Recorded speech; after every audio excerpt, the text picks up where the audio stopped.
The new iPhone 16e is here with a 6.1-inch OLED display, Face ID, a 48-megapixel camera, USB-C, an A18 chip, and 8 gigabytes of memory, just like the iPhone 16 at a $200 cheaper price point, which may have you wondering, why on earth would I buy an iPhone 16 for $200 more when the 16e is basically the same phone? Well, there's actually a lot of differences between these phones, and I'm not talking about the obvious differences like the camera or the notch. There are a ton of hidden differences that you may not know just by looking at Apple's website. So before you order any of these phones, please let me tell you the key differences between them so you can decide which one is a better buy.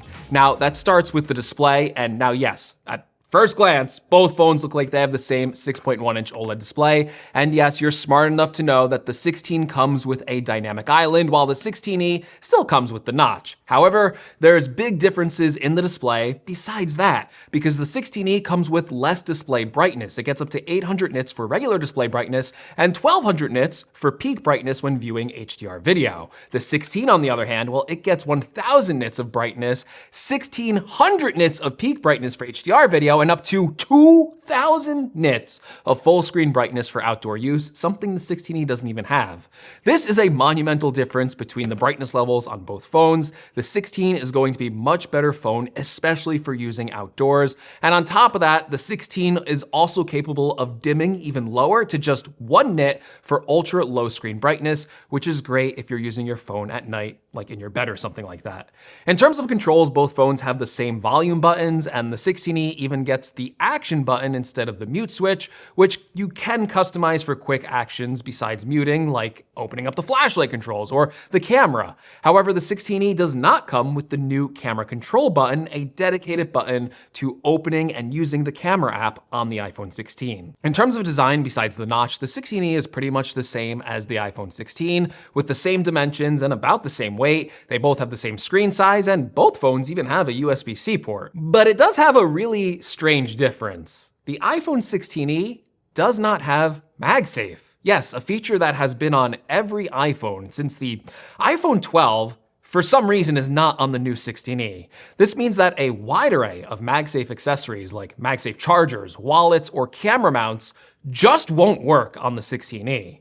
It also means that wireless charging speeds take quite a hit because the 16e maxes out at regular Qi wireless charging at 7.5 watts, while the iPhone 16 not only gets Qi 2, which charges at 15 watts, but it can max out at 25 watts with a MagSafe charger. Personally, I'm shocked. Like, MagSafe not being on the 16e is crazy. Like, it might actually be a deal breaker feature for some people. So let me know in the comments below, would you even consider an iPhone without MagSafe? Now on the back though, you'll notice a very obvious design difference, and that is that the iPhone 16e only comes with one camera lens. In terms of the design, I just have to say that this one could actually be a positive because I love the ultra clean, minimalistic look on the back of this phone, especially in the matte white color. Although one downside on the 16e is it only comes in black or white, and there's not a lot of color choices like you can get on the iPhone 16. Now that main camera on the back of the 16e is very similar to the 16. They both have the same 48 megapixel camera system.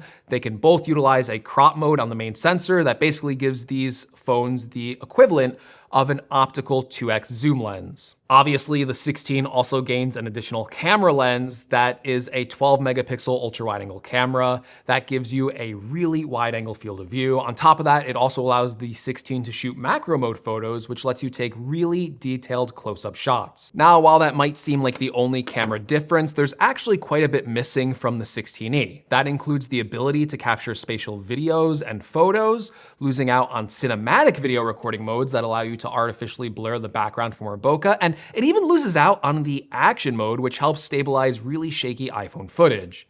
The main sensor also loses out on the sensor shift optical image stabilization, so photos when you're moving the phone around may actually appear blurrier. So even though Apple markets this as the same 48 megapixel camera system found in the iPhone 16, there's quite a few differences here that may have you actually just picking up a regular 16 instead for the additional camera features. Now, one thing Apple loves to market about the new iPhone 16e is that even at the lower price point, it has the same A18 chip as the iPhone 16. And while technically, yes, it is the same A18 chip, it's not the same specs, because you'll notice on Apple's tech spec page that while the CPU core count is the same, The 16E's A18 only comes with 4 GPU cores compared to the 5 found on the iPhone 16. Now, for most people, this probably won't make any difference, and in terms of general iPhone performance, both phones should be identical. However, if you play games, well, you may want to avoid the 16E. Now, I have no doubt that the 16E will be able to run most iPhone games like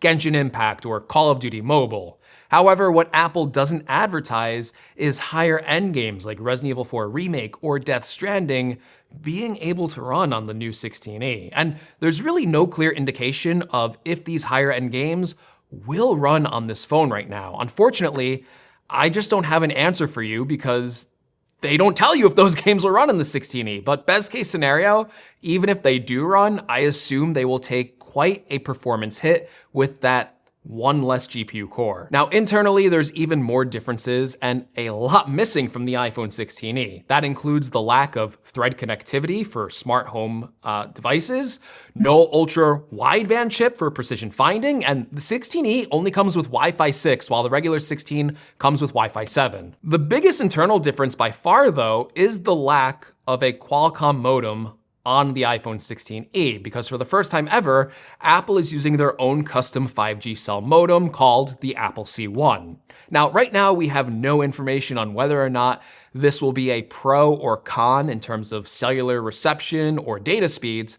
However, there seems to be one major benefit to this new Apple C1 modem, and it is a huge advantage for the iPhone 16e. That could really be a major deciding factor when purchasing this phone. Because Apple claims the C1 modem is the most efficient cellular modem that they have ever put into one of their phones. And on top of that, apparently they have also redesigned the internal structure of the 16e to allow for a bigger battery despite it being the same size as the 16. So that means better battery life across the board on the 16, and by a lot. They are advertising it with 26 hours of battery life when watching video, while the 16 only has 22 hours of battery life. That is a 4-hour advantage for the 16e. And in fact, despite being smaller, it has about the same battery life as Apple's plus-sized iPhone 16 model. Seriously, if the battery life gains are as advertised on this phone, it could really be the one feature that makes it a better buy over the 16. Battery life, for a lot of users, is the most important metric, and it trumps everything else. All right, finally, let's talk about pricing. Obviously, one of the main reasons you are considering the 16e is because of the lower $600 price point, and it does come with 128 gigabytes of storage as standard, so thankfully, the 64 gigabyte iPhone models are gone. Now listen, I don't want to be an elitist, and while I'm a little disappointed with the higher than expected price point, a lot of rumors said this would be $500, I do think at the end of the day, $600 is not unreasonable for this phone, and I think a lot of buyers are going to be happy with this phone's price point, especially if the battery life is as advertised. This may differ a little bit from my opinion on the last video, even though I still stand by that I think this phone should have been $500 to be like an ultra success. But the way I had to think about this is at the end of the day, is the 16e a better value than the old iPhone SE and the iPhone 14, which Apple was still selling on their site for $600 before they announced this phone? To me, the answer is clear. Yes, this is a better value than those phones. I would much rather have an iPhone 16e than an iPhone SE or an iPhone 14. And at the end of the day, I can recommend the iPhone 16e, and I could not recommend that old iPhone SE, and I couldn't recommend the iPhone 14, which still had a Lightning port and didn't support any of the Apple Intelligence features. With that being said, if you can spend $200 more, I do think you are getting a lot of upgrades that are worth the price point. The better display, the extra dynamic island, the extra camera settings, MagSafe, and even little things like Wi-Fi 7 really start to add up. Listen, at the end of the day, you have to make up your mind. And number one, you have to consider your budget, right? What can you afford? And number two, what features do you need or want?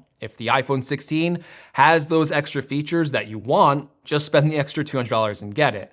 However, if the iPhone 16e is more than enough for you, then at the end of the day, why would you spend more money on an iPhone 16? And I know this is gonna be divisive, right? Some people are going to say the 16e is worth it. Some people are going to say it's not. But let's all have a moment of unity here, something we can all agree on, a unifying moment for this community, something positive we can take away from all of this. And that is, dear Apple, The iPhone 15 at $700 still being sold on your website is ridiculous. It is not worth it. Do not buy this phone, please. Everyone, do not buy the iPhone 15. It doesn't even have Apple Intelligence. It has a 2-year-old A16 chip.